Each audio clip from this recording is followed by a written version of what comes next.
So a very beautiful topic we are discussing, and we have open discussion after a while, after I speak a little, self-love and loving yourself truly.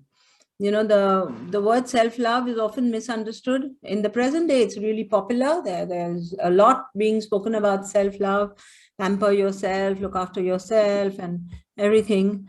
And most often people don't understand the true meaning of self-love, and they misinterpret it, you know, for indulgence, or they misinterpret it for excusing themselves to go overboard on things. Oh, I'm self-loving, I'm not going to be harsh with myself, I'm going to allow myself to do whatever I feel like doing, etc.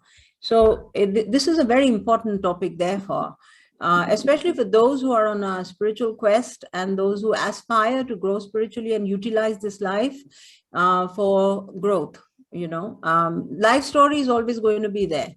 Whenever you take a human birth, there's going to be a story with you attached. You're not going to be born without a story, and often a very interesting story. You know, we are all born with very interesting stories and intriguing stories and very juicy stories, some with bitterness and some with sadness and some with rosiness and some with sweetness, some chilled, some warm, some hot, etc. So the stories are very interesting, very intriguing, and very difficult to disassociate yourself from the story and keep your focus on self-growth. It's very difficult. Therefore, self-love is a very beautiful bridge that allows you to focus on self-growth, provided you understand the word self-love correctly. If you interpret the word self-love as indulgence or excusing yourself, allowing yourself, or removing all the do's and don'ts from your life, then you are more lost in the story than ever before, and you create another story of different kinds of dependencies and different kinds of addictions and different kinds of helpless behavior patterns, which is very dangerous. Therefore, it's very important to understand, first of all, the word self-love, so that you're able to understand how to go across the bridge, to disassociate yourself from the life story, not disassociate it, but rather distance yourself and not engross yourself completely in the life story, rather watch it with a witnessing consciousness and move on with your spiritual growth and your spiritual path, which is the basic agenda of the soul when it has decided to take birth as a human being. You know, the stories happen because there is a carry forward of a lot of destiny factor and a lot of stuff that's coming from previous birth. There's a very beautiful video on karma and destiny that is there on YouTube. I would love you to see that. That talks about how the karmic patterns are playing in your present life. So here, let us talk something about self-love now. You know, whatever situations you are in life, good, bad, ordinary, extraordinary, one has to come in 100% acceptance of that to be able to take the focus beyond the story. Okay. Now, this word acceptance is not something which is palatable or digestible so easily, because how can you accept things which are wrong? How can you accept things which are unfair? How can you accept things which are, you know, not in line with dharma? Or how can you accept things which are painful and pinching you, poking you, paining you every day, each day? How can one come into a total acceptance of this?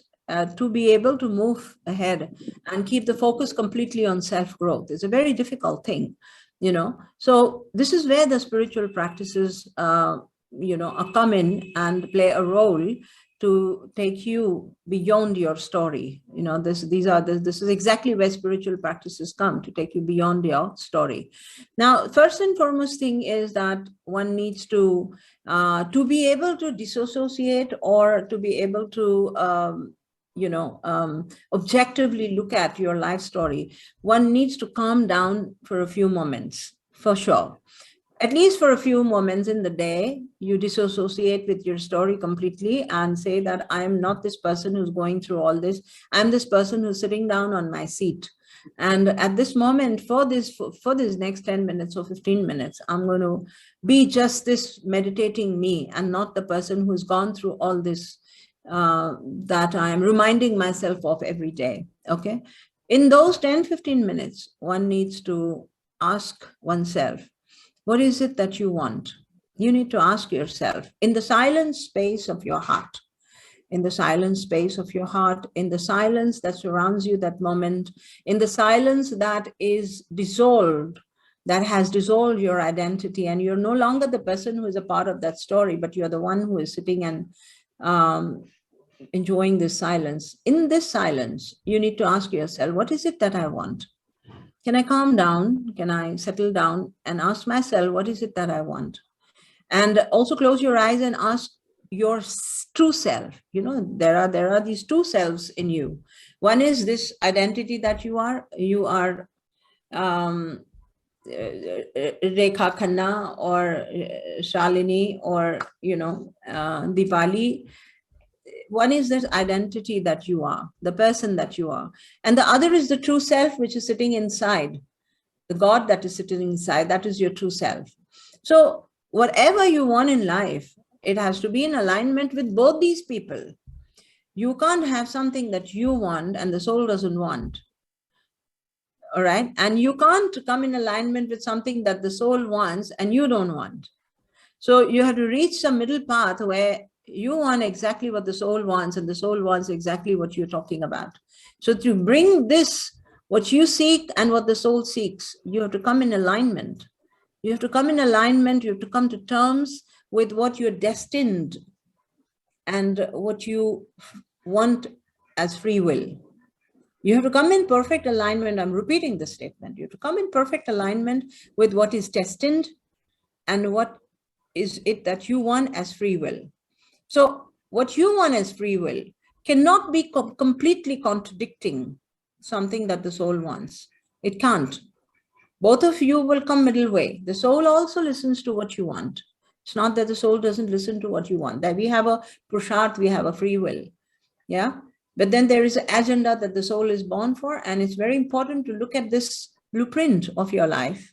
Certain parameters are missing. Certain parameters are full and beautiful. Certain houses in your horoscope are empty. Some houses in your horoscope are full and beautiful. Some planets are exalted, some planets are debilitated. Some planets are just placed wrongly. There is a reason why they are the way they are. There's a reason why they are the way they are. The soul wanted them to be like this for your life script to be the way it is. So one has to come into a complete alignment with what is in your life to be able to exercise what you want in your life. You have to come into a perfect alignment with what is in your life and what you want to be in your life. And what you want to be in your life has to come in a tone, in a flavor, in an essence of surrender, and not laced with the juices of your ego. Never with the juices of your ego. There's a very old movie of Balraj Sahni, Waqt, a very ordinary movie, but very beautifully made, and it was a hit. It was a super hit. He has 3 children, and he's Lala something something. And in the beginning of the movie, his chest is out with pride that he has 3 sons, and he is a rich man with a beautiful wife, and has a shop in the middle of the market. And he wears that pagdi, and his nose is in the air, and he's a very righteous man and a very beautiful man with a beautiful family. And he feels proud that he's worked hard and he's toiled and he's come to this state of success and is tasting all the flavors of riches and success and glory and his beautiful family. And then there is an earthquake, and there is something that happens, a calamity, catastrophe that happens, and all the children are, there's devastation, and all the children are scattered. The wife is scattered. He is scattered. He's lost everything. And the whole movie goes with that drama. And in the end, there is a dialogue that comes from him that "Waqt bada balwan hai." So there are several aspects of your life that you need to take into acceptance. Your free will, which is laced, juiced, flavored, essenced with surrender. There has to be a free will. There's no point in just accepting destiny the way it is. There's no point in accepting everything. It's not like throwing your weapons and putting yourself on kneel down position. No, there has to be an exercise of free will, because it nurtures the ego. It nurtures, it keeps you alive. It keeps you alive with exuberance, with dynamism, with something to look forward for, something to dream, something to work for, something to dress up for. It keeps you alive. So there has to be a free will, exercise of free will, but it should be laced with surrender. It should be laced with surrender, soaked in surrender. And then acceptance of this factor called Vakt, that means the timeline, and the Kala, the entire wheel of destiny that is moving. Your individual story plus the story of the universe. There is a story happening on earth. There's a story happening in your country.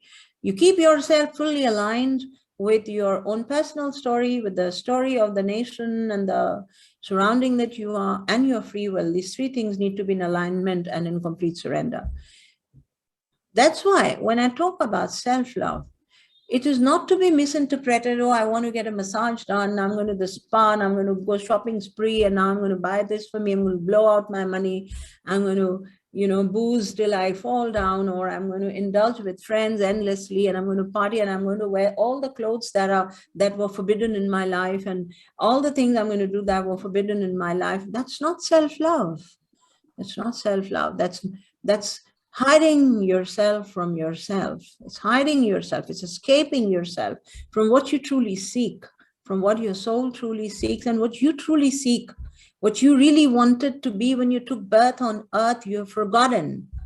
And you're just diverting yourself into this wrong interpretation and wrong definition of self-love. Okay, I'm going to read out something very beautiful to you. There was a poem somebody sent to me more than 2 decades back. It's not a poem, it's a long write-up, but it's almost like a poem. And somebody sent this to me about 22, 23 years back. I really don't know the author of this poem because it was sent to me by somebody, one of my Facebook friends, and then I have reposted this poem a million times. And on present date, it's available on internet, but there's some author that has been written. I don't think that's the right author. The author has gone anonymous because it's a very old write-up. It's a very, very old write-up, but it's really worth listening to. Many of you have already read it, I'm sure, but I'm reading this. And as I am reading this, take this to be a meditation. As I'm reading this, I really want you to close your eyes and listen to what I'm reading, word by word. Okay, it's going to make a whole lot of difference in the way you look at things. Okay, so this poem is called Awakening, and even if you have read it before, I want you to listen to me with your eyes closed to understand what self-love truly is. Okay, so the poem goes this way. There comes a time in your life when you finally get it, when in the midst of all the fear and insanity, you stop dead on your tracks, and somewhere inside your head, a voice cries out, enough, enough, enough fighting, enough crying or struggling to hold on. And like a child quietening down after a blind tantrum, your sobs begin to subside. You shudder once or twice, you blink back a few tears, and through a mantle of wet lashes, you begin to look at the world with new eyes. This is your awakening. You realize that it is time to stop hoping and waiting for something to magically change, or for happiness, safety, and security to come galloping like a wild horse over the next horizon. You come to terms with the fact that there is no Prince Charming or Cinderella, and that in the real world, there aren't always fairy tale endings, or beginnings for that matter. You realize that any happily ever after must begin with you, and with this, a sense of serenity is born of acceptance. You awaken to the fact that you're not perfect, and that not everyone will always love, approve, or appreciate who or what you are, and that is okay, because everyone is entitled to their own views and opinions. Thus, you learn the value of loving and championing yourself. And with this, a newfound confidence is born of self-approval. You stop complaining and blaming other people for things they did to you or did not do for you. And you learn that the only thing one can really count on is the unexpected. You realize that people don't always say what they mean or mean what they say, and that not everyone will always be there for you, and that is not always about you. As a result, you learn to stand on your own and to take care of yourself, and with this, a sense of safety and security is born of self-reliance. You also stop judging and pointing fingers because you begin to accept people as they are, overlooking their shortcomings or human frailties. In this process, a sense of peace and contentment is born of forgiveness for others and, more importantly, for yourself. You begin to see that much of the way that you have viewed yourself and the world around you is a result of misleading messages and opinions which have ingrained in your psyche. Therefore, you start to sift through emotional debris created by what has been fed into you for years about what you should believe, how you should look, how you should live, what career you should strive for, who you should marry, what you should expect from your marriage, the meaning of having or not having children, or why you should or should not live up to your family's expectations. You begin to open up to new possibilities, new worlds, and different points of views, assessing and redefining who you really are and what you truly stand for. You learn the difference between wanting and needing. You start to discard useless doctrines which you have now outgrown, some which you should have never bought into to begin with. You learn it is in giving that one truly receives. You discover there's power in creating and contributing. So you stop maneuvering through life as a mere consumer, looking for your next fix. Surely, you learn that principles such as honesty and integrity are not just some outdated ideals of a bygone era, but rather like key ingredients in a mortar, the foundation upon which you should build a life. You begin to understand that you don't know everything and it is not your job to save the world, and that you can't teach a pig to sing. The difference between guilt and responsibility becomes clear, crystal clear. And you learn how important it is to set boundaries and the freedom of saying no. You realize the only cross you bear, the only cross to bear, is the one you choose to carry, as martyrs too get burned at the stake. You also learn about love, familial, friendship and romantic love, and how to love, how much to give, when to hold back, and when to walk away. You learn not to impose or force things in a relationship. With this, you stop projecting expectations and learn to accept reality, allowing a natural unfolding of what is instead of what you wish it to be. You begin to understand that you are not more beautiful, more intelligent, more lovable, or more important by being how any person you love expects you to be, because the person holding your hand does not define you. The person holding your hand does not define you. Furthermore, you stop trying to control people, situations, and outcomes, and realize that just as people grow and change, so does love. Ultimately, you accept that love does not have to be specific to a popular format to equal happiness, or for it to have validity, and that being alone does not mean being lonely. You look in the mirror and you come to terms with not having the body of an airbrushed model from a fashion magazine. Therefore, you stop competing with the image in your head, and instead you start to love yourself exactly as you are. You stop agonizing on how to stack up to what others feel is normal or acceptable. Thus, you refrain from putting your feelings aside or ignoring your needs to fit in or to satisfy others. And you learn that feelings of entitlement, when it relates to your life and to your happiness, are perfectly okay. You are entitled to be appreciated. You are entitled to be appreciated. You are entitled to be appreciated and valued. And sometimes, if you feel trespassed, it is necessary to make demands and set boundaries in order to protect yourself. You understand that you do deserve to be treated with love, kindness, compassion, and respect. Understand that you deserve to be treated with love, kindness, compassion, and respect, starting with how you treat yourself, and not to contemplate anything less. From this point on, only those arms who cherish you may hold you. And in this process, you internalize the meaning of self-respect. You learn that your body really is your temple. This is important. Listen to this carefully. You learn that your body really is your temple. Thus, you begin to take care of it and to treat it with innate respect.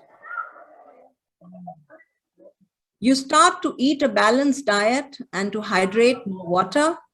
You take more time to exercise. You learn that fatigue can also weaken the spirit, which could lead to self-doubt and anxiety. So you take more time to rest.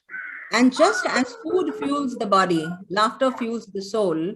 So you find time to laugh and play. You learn that for the most part in life, you get what you believe you deserve, and that much of your life is not all, and that much of your life, if not all, is a self-fulfilling prophecy. So you make an effort to become more optimistic. Make an effort to be more optimistic. Make an effort to be more optimistic. You learn that anything worth achieving is worth fighting for. You learn that anything worth achieving is worth fighting for. That wishing for something to happen is different from working towards making it happen. And you find the strength to do the latter. Most importantly, you learn that to succeed in anything, you need direction, discipline, and perseverance. This needs to be marked. All of you write it in your head. Most importantly, you learn that to succeed in anything, you need direction, discipline, and perseverance. You also learn that no one can do it all alone and that it is okay to ask for help. Consequently, you learn the only thing you should fear in life is the great robber baron of all time, fear itself. This needs to be put in your head, that if there is any robber baron, of all given times, it's fear itself. So you find a way to step right through your fears because you realize that whatever happens, you can handle it. For to give in to fear is to give up the right to live in your terms, on your terms. You learn to fight hard for your life and not to squander, living under a cloud of impending doom. You see, life isn't always fair. You don't always get what you wish for, and sometimes bad things happen to unsuspecting good people. It is during these moments that you learn not to personalize things. God isn't punishing you or failing to answer your prayers. It is just life happening. It is just life happening. It is just life happening. And you start to recognize evil in its most primal state, the ego, learning how to control it instead of allowing it to control you.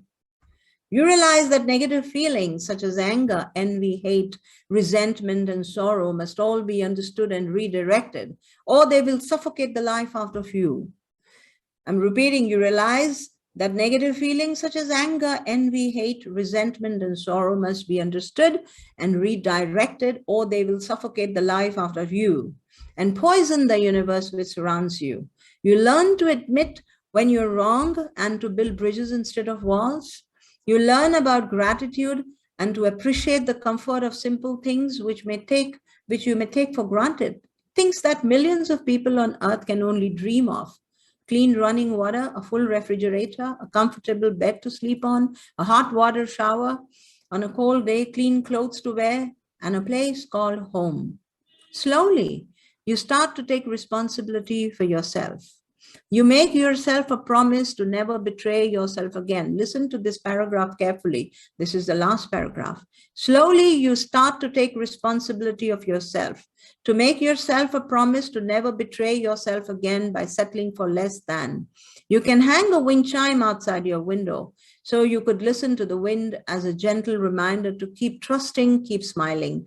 And you make it a point to stay open to every wonderful possibility. Finally, with courage in your heart and with God by your side. With courage in your heart and with God by your side. With courage in your heart and with God by your side. You take a stand, you take a deep breath, and you begin to redesign the life you want as best as you can. This is such a beautiful write-up. It's such a beautiful write-up. You can open your eyes and come here with me. Taking responsibility of your life. This is what true love is. Taking responsibility of your life is what true self-love is. In fact, whenever you talk of the word love, it is responsibility, very synonymous to responsibility. You can't hurt someone you love. You can't hurt yourself when you love yourself. If you're hurting yourself, you're not loving yourself. And when do you hurt yourself? When you have unreasonable expectations from outside of you. If you have expectations inside of you, you're expecting something from yourself, work towards it. Have courage in your heart and have God by your side and work towards it. But if you're having expectations from others, from outside, you want changes in what others are doing or behaving, the way they're behaving, then you need to introspect. I'm coming to the point that I said in the beginning again. In the silent space of your heart, for about 10-15 minutes each day, ask yourself, and when I say ask yourself, I mean ask your soul, ask your true self, what is it that you want? What is it that you want? Listen to the whispers of your soul. The soul will speak to you over the days, over the months. You will get flashes of intuition, flashes of inner voice, and a sense of knowing what your soul wants. You have to befriend your true self to be able to hear what it says. Also, write down. Develop this habit of writing down. When you're asking this question, what do I want? What is it that you want? There will be your own voice that speaks from inside. I want to be rich. I'm fed up of being poor. Or I want to be very highly qualified. I don't want to be a mediocre. I want to be successful. Write down those things also. It's not that you're going to give deaf ear to what you want as an individual and only going to listen to what the soul wants. You're to listen to both the selves. Your true self as well as your individual self. Write down. And when you write down these things, you need to introspect and you need to recheck on this list. If there are things that you want to modify and you want from outside, things that you want changes to come from outside, those are things you need to strike out. You have no control over making any changes outside, but you have all the control over making changes inside. Yeah. Work step by step on what changes you can make inside. You have every right, and a strong free will support is given by the soul. The soul always supports free will. You have every possibility of making changes inside, and understand, come to terms with it, that you can't make changes outside. This is your first victory when you understand that you can't make changes outside. Okay? You need to make changes inside. Sometimes there is a strong resistance. And the resistance primarily is there because you don't want to change and you want the outside to change. The resistance often comes because you don't want to change and you want the outside to change. And correctly, rightly, you may argue it with yourself or anyone else that because I am right and the other is wrong, or because I am right and everything outside there is wrong what I'm pointing at. That may be right, but you understand that you can't make a change outside. And you can make a distance. You can choose to be with your right. You have the freedom to be with your right, however wrong or right that may be. You have the freedom to be with what you say is right. Everybody on the earth has the freedom to be with what he feels is right, and he has to pay a cost for it. He has to pay a price for it. You have to take responsibility. I'm again using the word responsibility and love as synonyms. Love is responsibility. Love is responsibility, because you really have to care. When you say you love, you really have to care. Whether you're talking about self-love or you're talking about loving someone, you have the word care, which is always attached to love, and responsibility comes with it. There is responsibility. If there is true love, there is care and responsibility. And for this talk, let us limit this care and responsibility to yourself. What is the responsibility and what is the care you need to take? You need to take care and responsibility at 3 different levels. Physical, to ensure that you're grooming your body like a temple. To ensure that you're grooming your body like a temple. You decorate it like a temple. You fill in thoughts like as if it's a temple. There's purity, piety. Day by day, your body is getting more pure and beautiful. You know, you have to respect it. You don't have to abuse your body with smoke, with drink, with all kinds of abusive things, overworking or not sleeping at night. Or keep your body comfortable, beautiful, pure, pious, as if it's a temple. That's the first responsibility. The second level, at the mental level. The second level is at the mental level. First is the physical level. Second level is the mental level. Ensure that there's no garbage there. Make sure that there's no garbage there. How do you remove the garbage which is there because of all the childhood trauma, past life trauma, present life trauma, present timeline disturbances, this garbage? What do I do of this garbage? It stinks in my mind. What do I do? Regularly take the name of God or any holy or any noble thoughts. Keep reading to yourself, like how you read a storybook to your child. Read the scriptures to yourself. You need to hear them, they're audible. It's as if you're reading the storybook to your child. Read good thoughts, noble thoughts, good writings, and read them to yourself. Manan Chintan on whatever noble has been written. The mind garbage goes when there is no further indulgence in the stinky situations. And the past garbage goes when you read. Don't allow the mind to go on eating that rubbish. Don't allow your mind to go on eating that rubbish. When your mind goes on that thought line, which is full of crap and rubbish, just pick up a book and start reading to yourself. You feel sad sometimes, I know, and many of you, I know all of you, many of you have very traumatic stories of childhood, of adulthood, of bad marriage, of bad upbringing, traumatic, painful stories that can't go, that doesn't go. It may not go till you die. Let it be there. It's a part of your story. Create some distance between that story and you. You need to create a distance between that story and you. And fill this gap with the name of God, fill this gap with holy scriptures, fill this gap with all the good things that people have spoken about. The best of the philosophical writings have been written by people who have gone through trauma themselves and understand that words of wisdom can come from you. You know, if you learn to be the lotus in the muck, if you learn to rise from the muck that your story is, you can become a lotus and bloom in the sunshine for others to take your aroma and essence, for others to be inspired, for others to be motivated. That's your responsibility, and that's true love. That's true self-love. True self-love. And self-love is not about just brooding and just churning and just masticating all the time, you know, that story in your mouth like a cow. Wow, wow, wow. You can't keep masticating the story in your mouth all the time. Ho gaya. Ho gaya. It's done. It was there. It is true. It is painful, but you need to create a distance.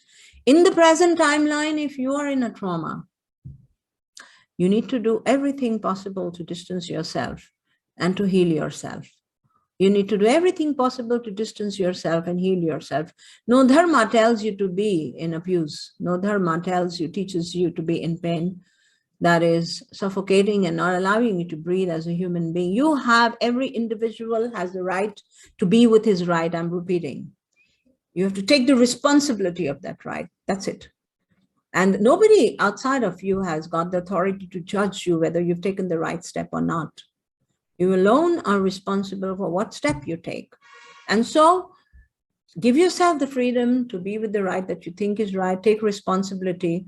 Read noble thoughts and empty your mind of the crap and fill it up with God's name. There will be light from within that will tell you what is right and what is wrong, and you shall live with the responsibility and self-love. You will live with responsibility and self-love.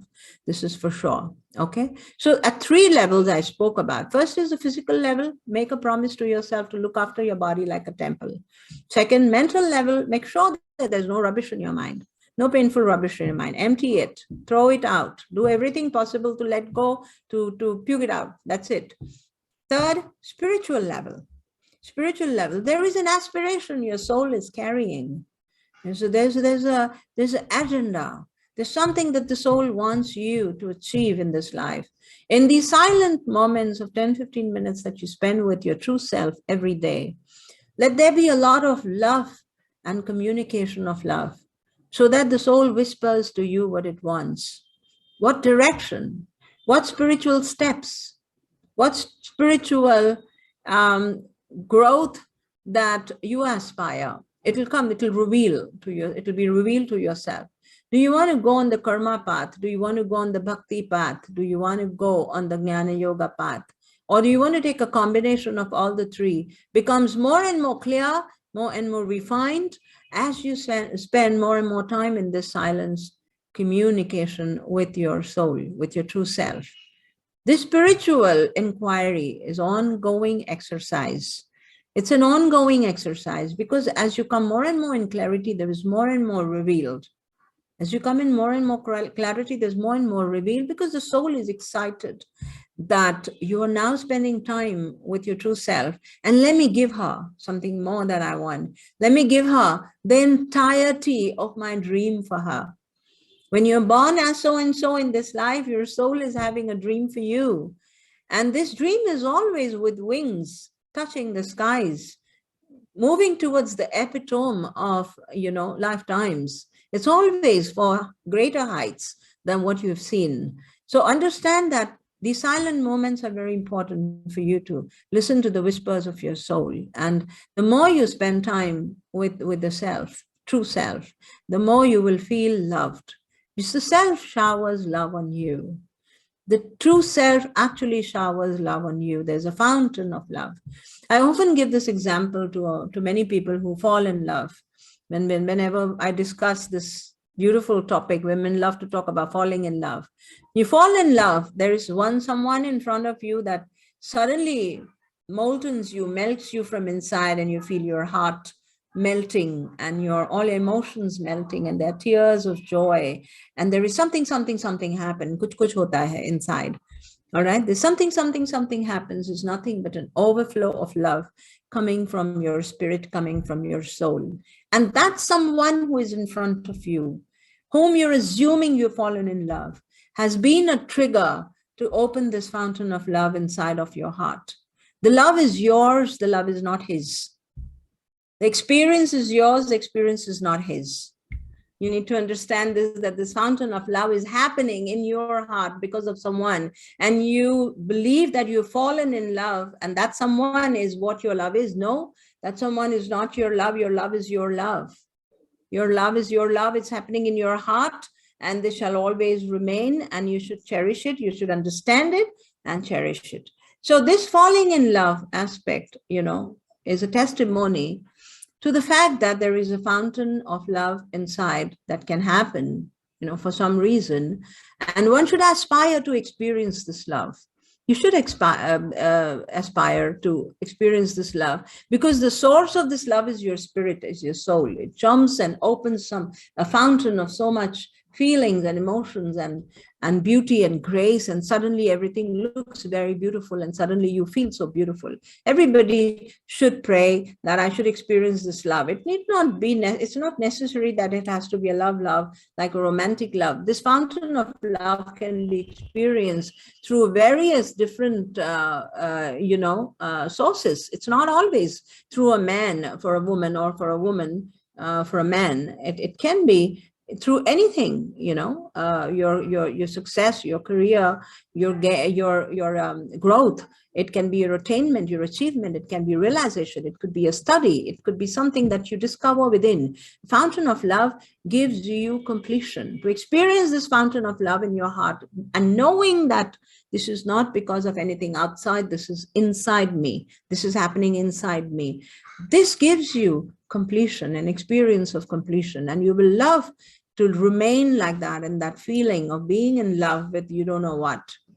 I have experienced this in my life. I can tell this to you, that you're in love with you don't know what. Then we give names. I'm in love with God, I'm in love with nature, I'm in love with this one, that one. We give names, but the experience of that love, believe you me, if you realize that it's in your heart, you're attained, and you reach the epitome of experiencing love, just love for love's sake. Yeah, you'll become a fountain of love yourself. Get it? So that's a very important thing that I wanted to talk in this brief session. That what is self-love? Any questions you have? I would love to, one by one. Don't make a mess and don't make a noise. Okay, one by one. Any question you have, please go on. Pranam ma, I'm Ridhima. Ridhima, pranam beta jite raho. Ji. Ma, I have a question that sometimes there's a lot of problem in trusting ourselves and the people around us. And that becomes a very big block, and that produces so much fear. And then self-love sort of just goes haywire. How do we deal with it? Yeah, so you need to sit with yourself every day, Ridhima. You need to sit with yourself every day, as in you have lost yourself in the conditioning of the world, and in the definitions of who you are as told by others. Your parents tell you how you are, good, beautiful, bad, ugly, whatever. Your friends tell you you're awesome, you're la, la, la. Everybody is branding you all the time from your childhood. And in all those terms that people have put on you, as you are beautiful or not beautiful, good or not good, intelligent or not intelligent, all of that has defined you. All of the outside has defined you, and you have failed to look at yourself as you truly are. You believe in all that what people tell you are, and you have not looked into the mirror or how you truly are. Yeah, and it's a believe you me, it's a lifelong agenda to know who you truly are, how you truly are. You know your flaws, you know your good points, bad points. So this silence, what I am talking about, is a very important exercise. It's a very important practice. Yeah. For self-love, one of the most important thing is to committing to yourself to holistic practices every day. To bring self-love in your heart and to experience love in your heart, you have to make a commitment to holistic practices every day. And when I say holistic, I mean WHOLISTIC, not HOLI. Okay, when I say holistic, that means all round, physical, mental, spiritual practices. Commitment to physical, mental, and spiritual practices every day will open the true you. And you will understand, this is not me, what people have been telling me all my life. This is not me. I'm not like this. Yeah. You'll understand yourself, your true nature, how you are. Okay. So trusting comes a step ahead. When you know who you truly are, the voice that's coming from inside, you would trust. And it doesn't matter if it's wrong for the world. If you're listening to your voice in your heart, in your head, you will just do, taking responsibility for whatever the outcome is. Sometimes the outcome is not as good as you're expecting, but that's okay. That's okay. Even if you fail, that's okay. You take responsibility. Self-love is about taking responsibility of whatever the outcome is. That's self-love. Get it? Yes.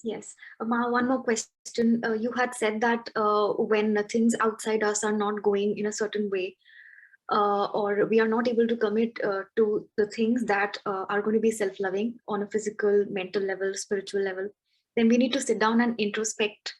So I do feel that I'm on the path of self-love, but I get very affected by my family's expectations, and I let that come in between, and then I start doing things that are not for my physical, emotional, mental well-being. So what would that reflect to me about myself? Yeah. So on the path of self-love, one of the most important things on the path of self-love is to cut the cords, is to cut the cords that affect you, other people's expectations. They affect you because you're in a vicious circle of pleasing everyone and being good in everyone's books. And you are in that vicious circle of receiving love only if we adhere to what they want. You receive love from them only if we adhere to what they want and you fulfill their expectations, then the love is coming. So it's all about receiving love, receiving acceptance, receiving respect, and receiving approval from outside. It's all the time. It's about this. In fact, you're engaged all the time in these four things from outside. And you have to turn the tables. You have to turn the tables to, receive love, respect, approval from inside. And sometimes it demands this turning tables may demand a huge price of maybe not going in alignment with the people that you love, or maybe not going hand in hand with your parents or your spouse or your families or whatever. So here in India, we are taught from the childhood to put your personal feelings and your personal demands aside and live for the sake of the family, which is right and good from the society point of view, but it's very, very self-damaging from the individual's point of view. One can be in an environment which is not in alignment with what you want. You can, but that would eat a lot of energy. That would eat a lot of energy, time, and would put at stake your own life goal. It would put at stake your own life goal. Often people are, in Hindi we say bali chad jate hain often, so it's very important. That's why at a young age, at a very early age, one should get into this questionnaire with himself. What is it that I want, and should I fall into a family structure? Should I fall into kind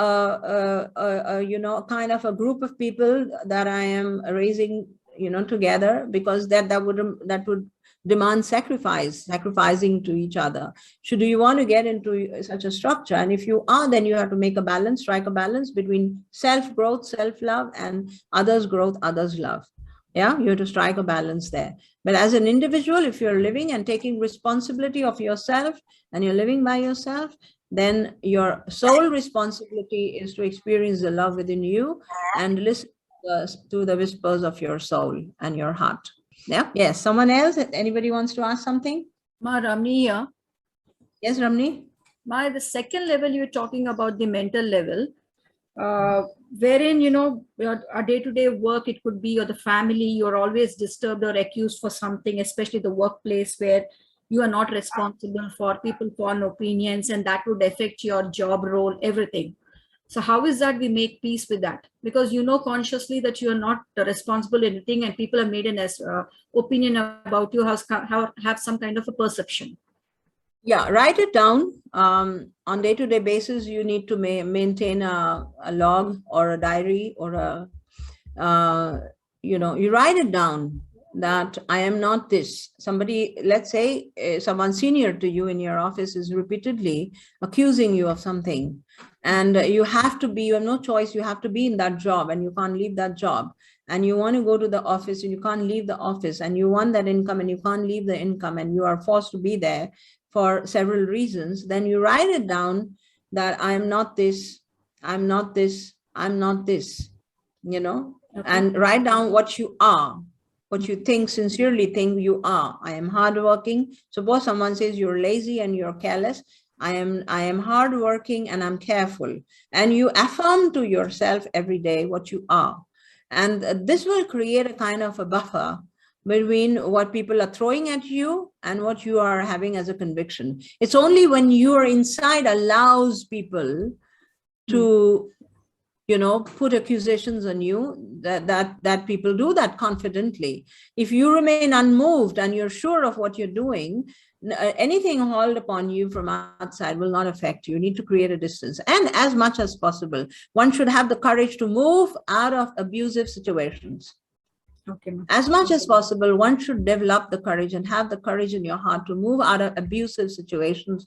Take responsibility. Taking responsibility is self-love. You have to take responsibility. That's self-love. When you're committed, deeply committed into EMIs and into money, agreements that go for years together, and you're forced to be in a job, you're forced to be in a company, you're forced to be in a role, then you need to develop tolerance, and the tolerance can come only when you're too sure about who you are and not what people are accusing you to be. Okay. Yeah. So one thing is that, about courage, right? So, there are certain situations where I need courage, especially in my business, and I have a vision of making that a reality. So in that, the courage is always not there. No, there's time when there is fear. There is fear of not making it, fear of things not happening, fear of people not trusting me. So at that time, what to do? Uh, I have been doing affirmations. There are certain things I do, but yet it just grips. Yeah. So yes, your holistic sadhana, what you have been attuned to, your mantra japa every day, your meditation every day, your affirmation every day, certainly are the pillars that give you strength and courage. You need to question yourself. Where is this fear coming from? Why is this fear there? And if you're fortunate, if you're alone and you're not having a big family on board, on that ship that you're taking on your business. Okay, so people really are scared of making changes in their life when they have others dependent on them. Like you have children or your wife or someone that an old parents, and then they said that I am okay to go in losses, or I'm okay to crash down, but if I crash down, these people will crash down with me, is the biggest fear. That's the biggest fear, which truly is not there. Everybody is eating their destiny, and even orphans that get thrown in the dustbin find parents. This is the world which is looked after by God and not by human beings. God is looking after the world, and even children who are discarded in the dustbins find life, find parents, find home, and can have brilliant future. So that's a big myth cast by Maya on our head, that if I sink, my boat sings and my family sings. It's a myth. If they're destined to sink, they'll sink with you. If not, they will survive.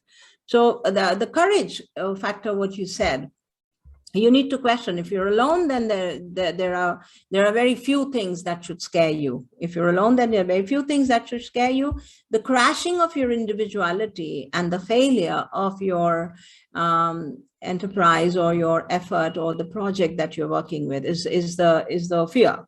The fear that what if I fail?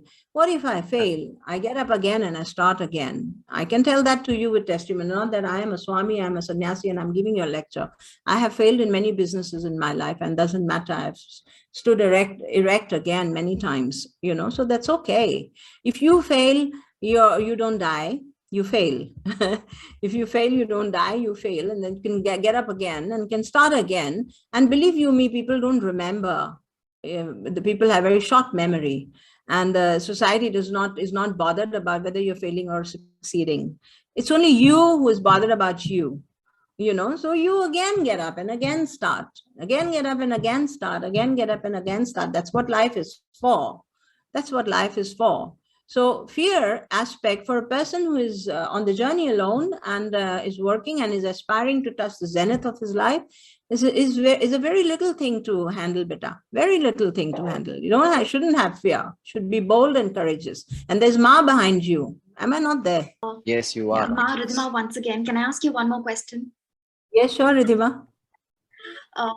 Ma, there's a situation in which you had shared that the love that we feel after falling in love with somebody else is actually coming from inside us.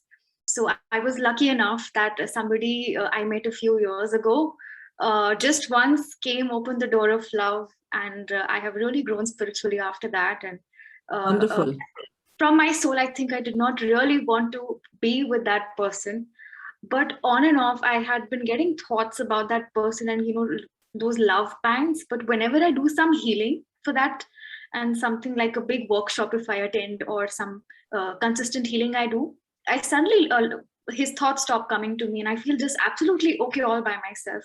But again, after a few days, I start getting thoughts about that person. I don't understand why this is happening. It's been 4, 5 I've understood your question. So the spiritual maturity and your intelligence is the tool with which you need to sort this out. Okay. When you know and when you understand that the love fountain is within you, then you understand that it is not by the person, but it is for the person I'm experiencing in my heart. Number one, the normal human being and the Maya that creates the flux of energy around us by default creates attachment.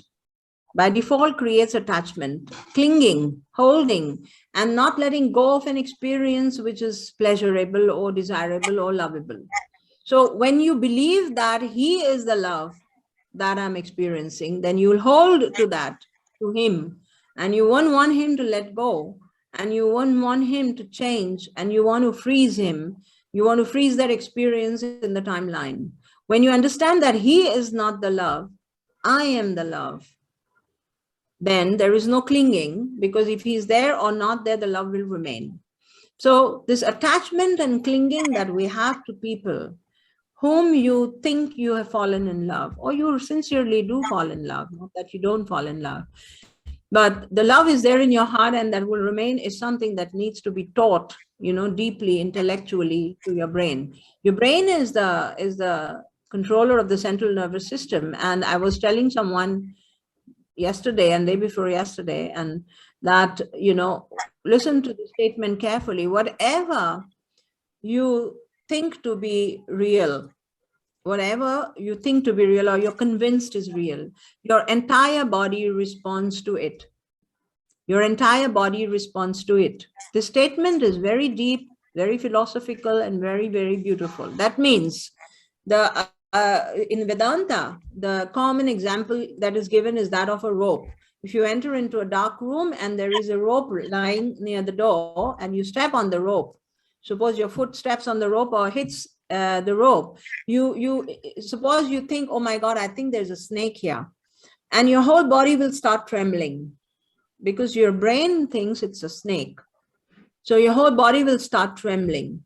Suppose there is a small nail on that rope and that nail touches the tip of your finger. It pricks your tip of your finger. You may think that the snake has bitten you and your whole body can actually go blue, as if it's an effect of a poison, or you can faint, or you can collapse, or you can even die. So whatever your brain believes it to be true, your entire body responds to it. Get it? So it's important what you're feeding into your brain.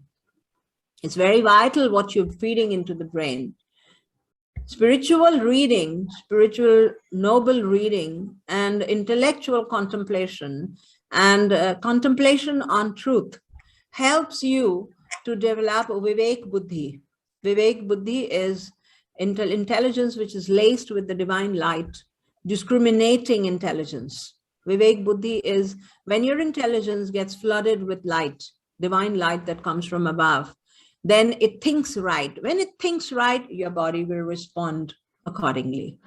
Get it? Your nervous system is all in control of the brain. And if you think that the person is so with projections and entities and all that, if you think somebody has projected evil on you, if you're convinced about it in your head, your whole body starts trembling, or you get stomachache, or you throw up, you have a loose motion, and you think that projection has affected your body, and you've gotten it all black inside of you.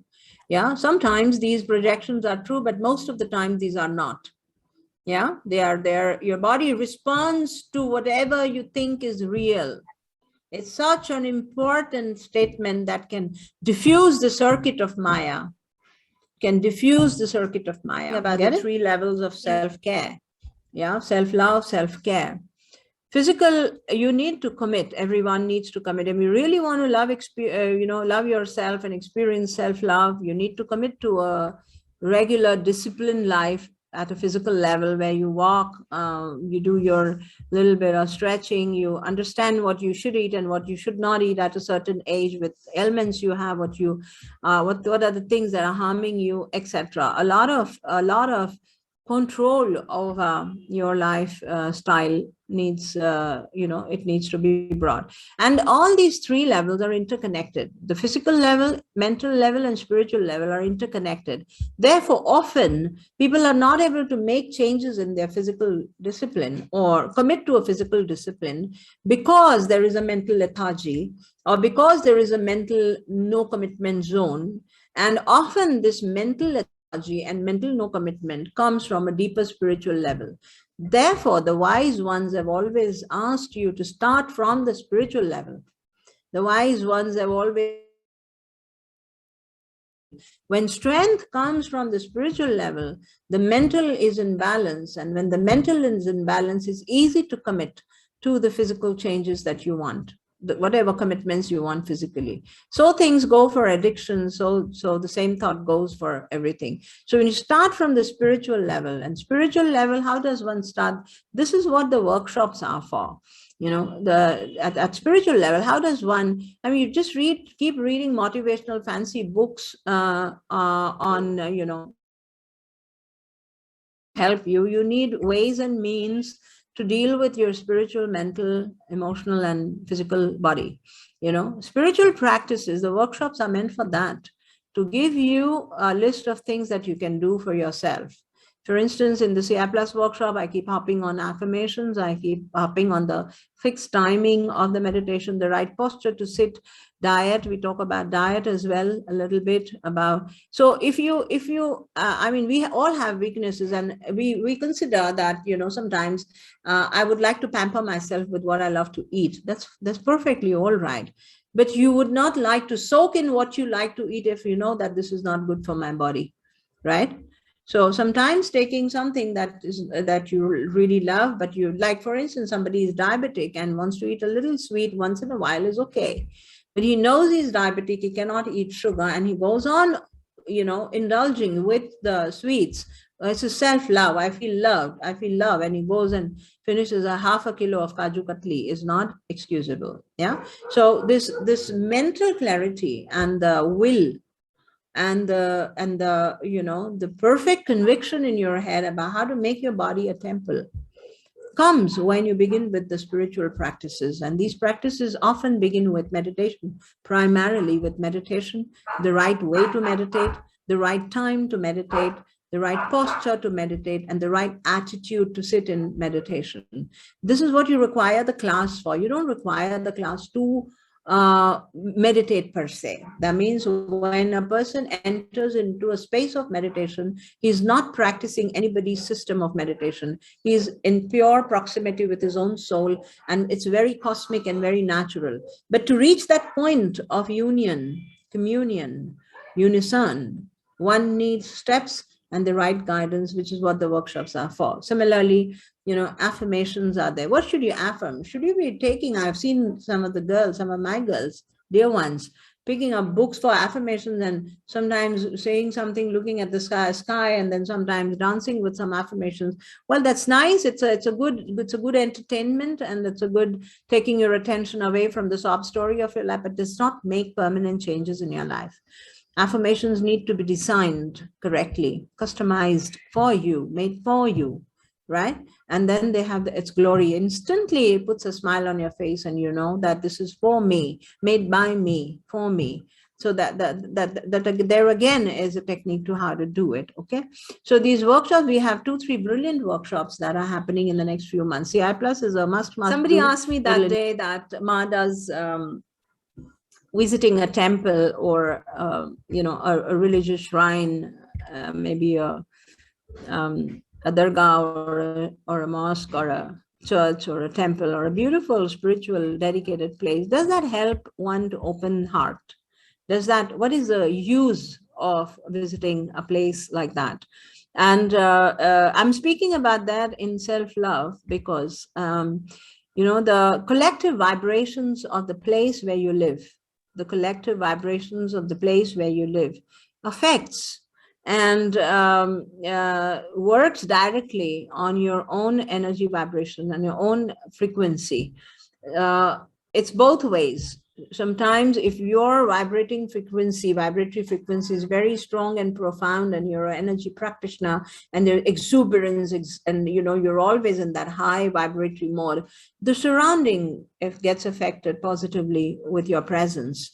And it happens the other way around also. If the environment is very highly positive and beautiful, you get affected with that positivism, and vice versa. If the environment is negative, you get affected with the negativism. So it's all a play of energy, and one should become aware of this. One of the important things of self-love is to be choosy about where you're moving and what you're allowing to enter into your body, where you're moving and what you're allowing to enter into your body. So consciously to make visits to places of high energy and power, the faith that you are in, whatever faith you are in, you go and sit in that space. It helps you to open your heart easily. It helps you to surrender easily. It helps you to absorb the vibratory frequency, the pious vibratory frequency of that space, to renew your energy system and bring it in sync with the divine. It helps you to renew energy system and bring it in sync with the divine, so that you can come back into your chaos and life again.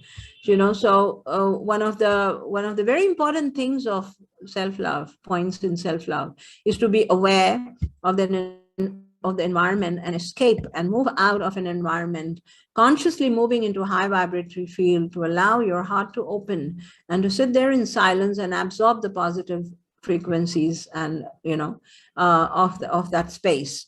Also, to create such a temple and such a space within the area that you live.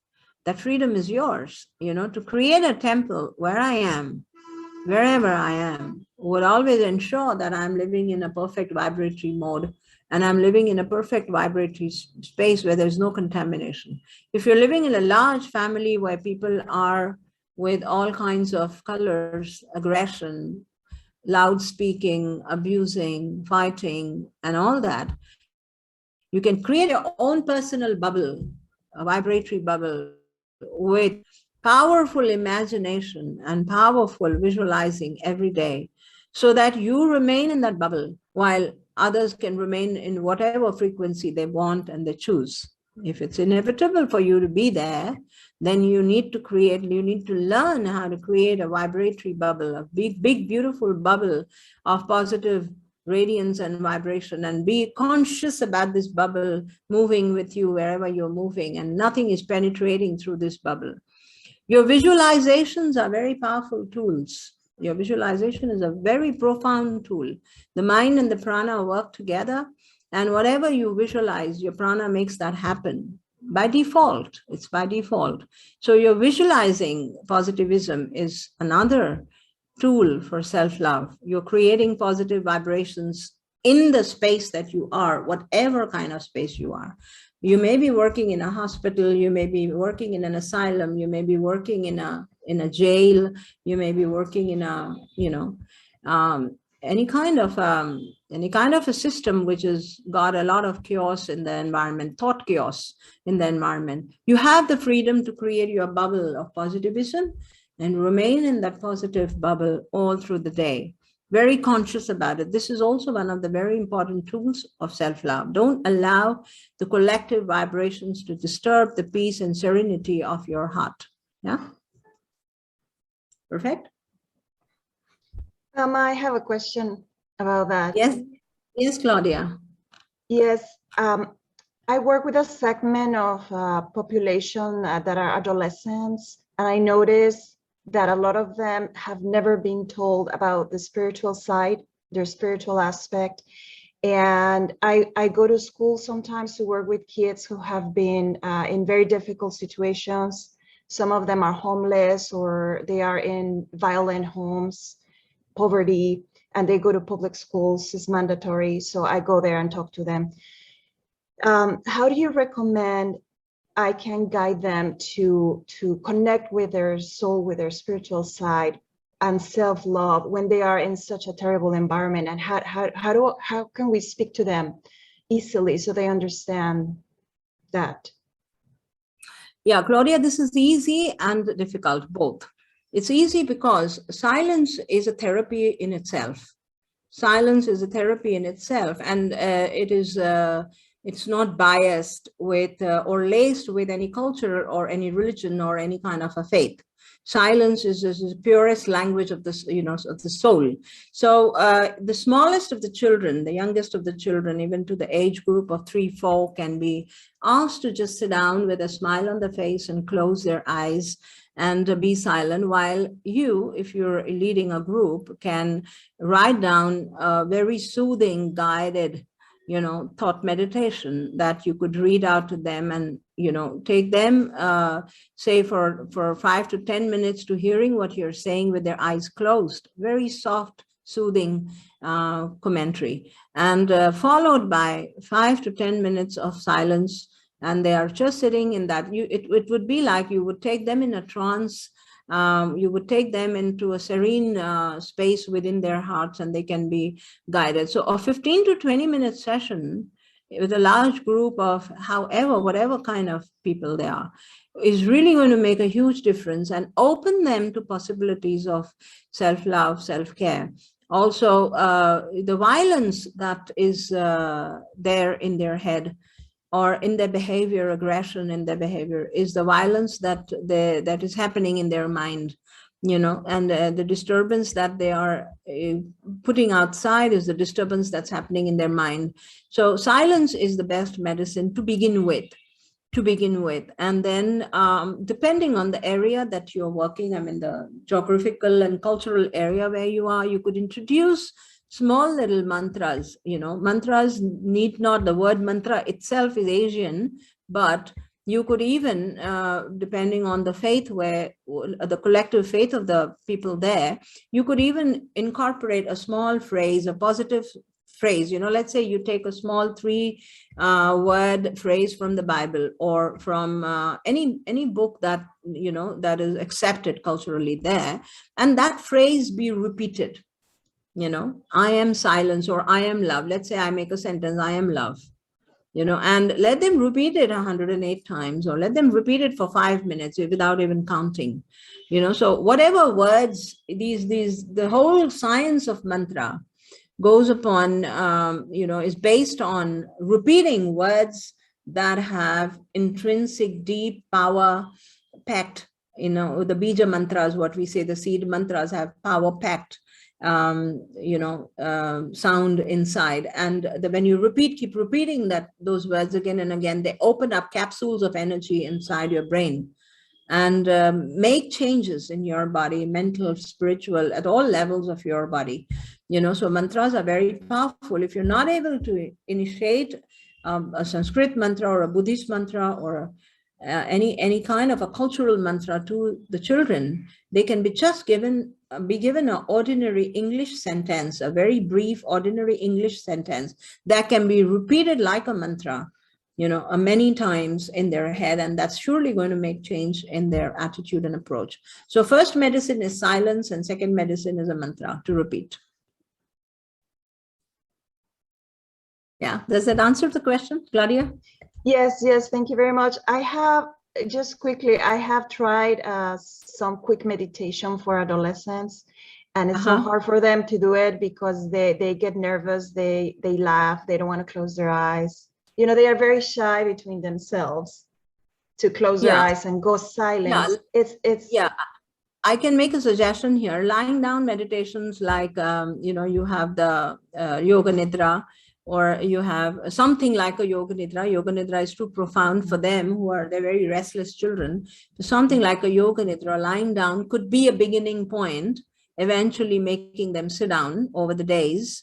But to begin with, you know, the lying down meditations, like we do in our CI Plus healing sessions or Reiki healing sessions, you know, where you're just making them put their hands on their heart and breathe, and give them a beautiful visual of going into a fairyland with, you know, with trees, with the chocolates hanging and things. I mean, whatever you would thing that would engage their mind and make them lie down for those 10-15 minutes would be an excellent thing to do. Then you need to relax their nerves, basically.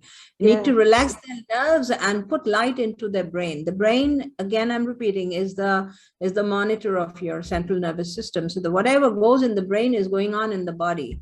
If you can infuse light into someone's brain, there's light in all the nerves and all the muscles of the body. Yeah. So I think we would end the session if there are no more questions. And it was such an honor to have you all on board. And those who want details for the workshop, please do contact Amrita and Priyanka, and they will give you the details for the workshop. Even if you're not doing the workshop, you must go through the list of topics which are covered in the CI Plus meditation. Okay. Thank you so much for being here. I love you all. And I'm really in gratitude for having you.